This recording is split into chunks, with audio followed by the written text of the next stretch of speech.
How to replace a 2022 Ford Maverick 3-button smart key remote battery. Now here's Sergeant Locksmith to show you how. Here. All right, we're going to do a little quick video. This one here is going to be for your 3-button smart key remote.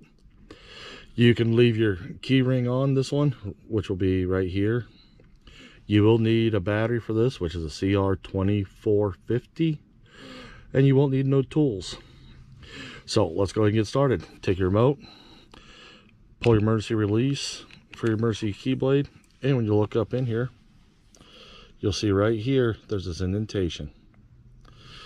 Go ahead and take your emergency key. It is beveled on the end. Just slide it in there and you'll hear it just pop. Once it does, twist it and your housing will start to lift up. You can use your blade and keep pushing it up in there, or if you want to turn around and use your fingers in this gap, you can. For this purpose, we're going to just keep using the blade. That way you can see. We got it in there and I just pushed it up. There we go. We got your battery exposed. Go ahead and use your thumb, fingernail, dig your battery out. Once the battery's loose, here's your battery.